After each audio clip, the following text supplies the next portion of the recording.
In this video, I'll be attempting to block up this window in my workshop. I started by collecting all the materials needed, which I'll cover throughout the video. I have two types of sand here, building sand for the mortar and plastering sand for render, although that'll be covered in a future video.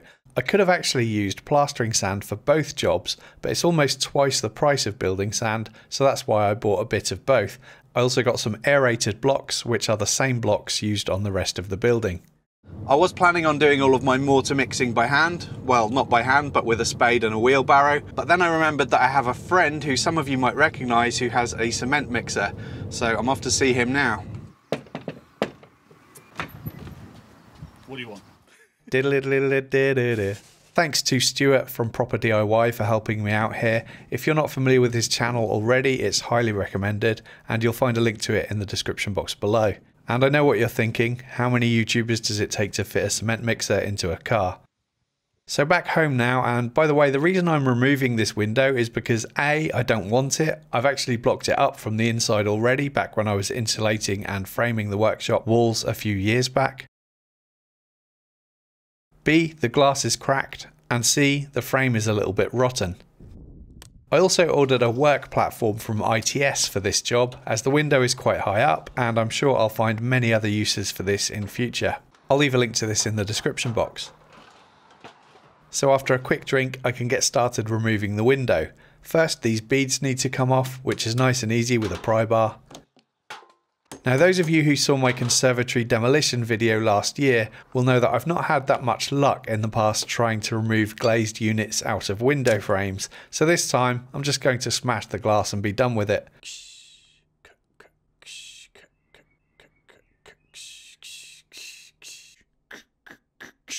I'd already laid out an old tarp on the floor to catch all of the glass and make cleanup quick and easy.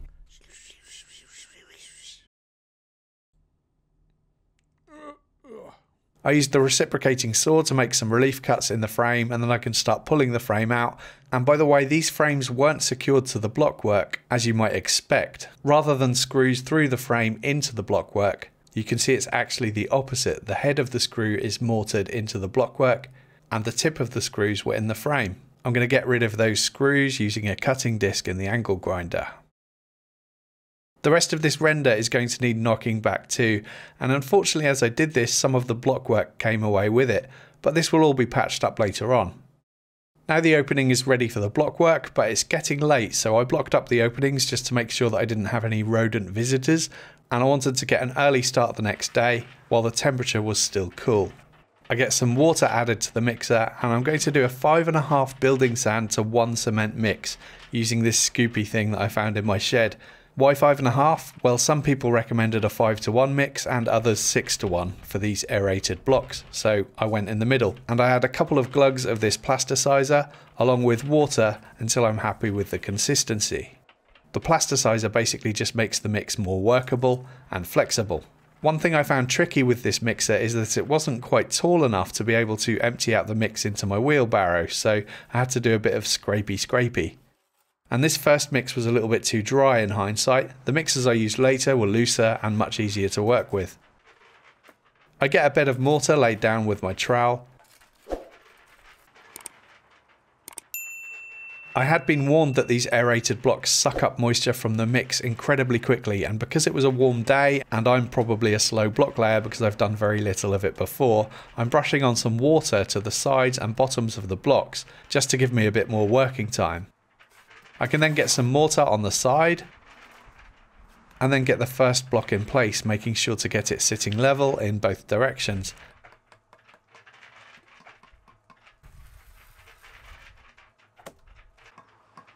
And here's where I noticed my main mistake of the project really.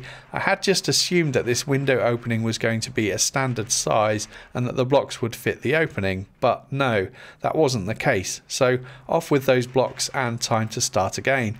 Now at this point I could have done with doing some more research to find out how best to size blocks into a specific sized opening, but there was no time for that as my mortar was out, so I decided just to work from the center out instead. So after fitting a block in the middle, I can measure up the gap each side and make a scoring cut each side of the block with a handsaw, and then give it a knock to break it.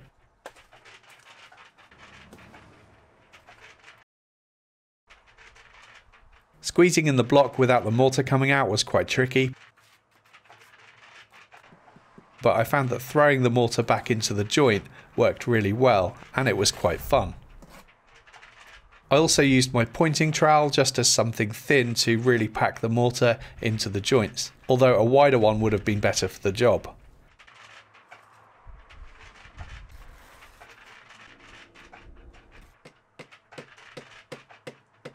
With the first course done, I'm going to add some wall ties, and you can buy screw-in wall ties that are ideal for this job, but the shop that I went to didn't have any.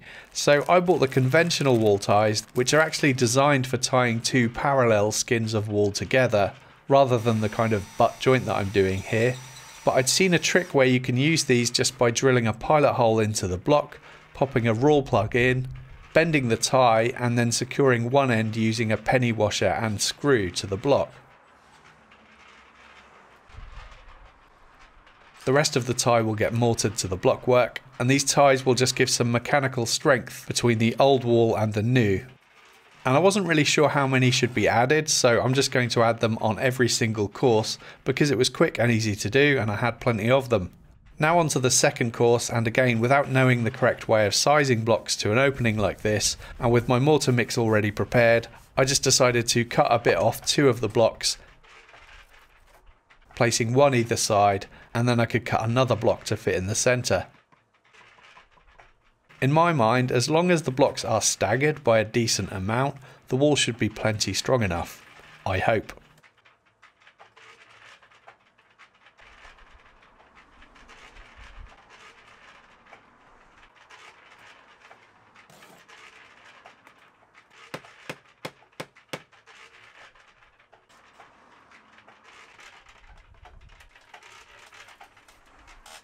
And I also want to make sure that all of my blocks are sitting plumb.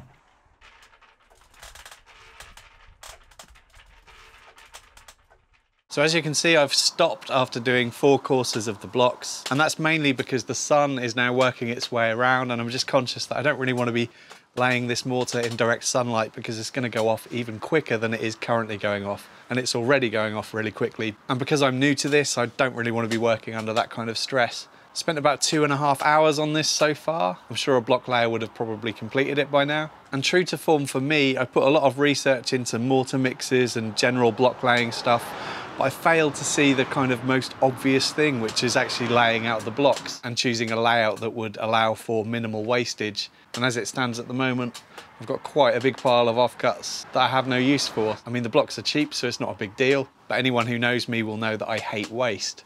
So far, I have done a pretty good job at keeping it plumb, and it is pretty much bob on level, so I'm happy with that.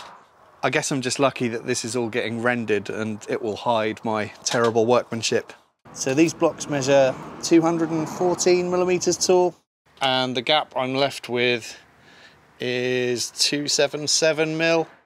So it's the next day and I've been thinking about how to fill this gap, and I can either rip some of the blocks down lengthways and do 2 courses of narrow bricks, or I can lay these blocks vertically and then just have to make 1 cut to each block. And I can't find anything to say that it isn't a good idea, and I can't think of any reasons why it wouldn't be okay, so that's what I'm going to do.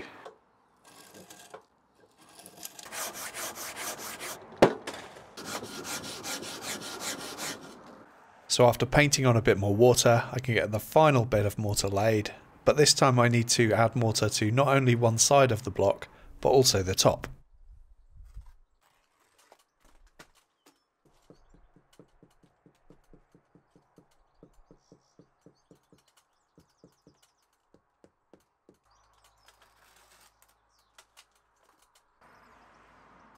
And then same again on the other side, working my way towards the centre.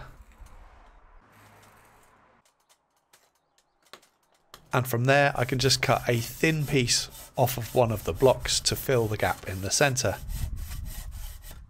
Now I'm not sure how a professional would have spaced out these blocks, and I'd be keen to know, so do let me know in the comments if you know best, but this last block was obviously the most difficult one to add, as the mortar just wanted to kind of squeeze out, but again I can make good.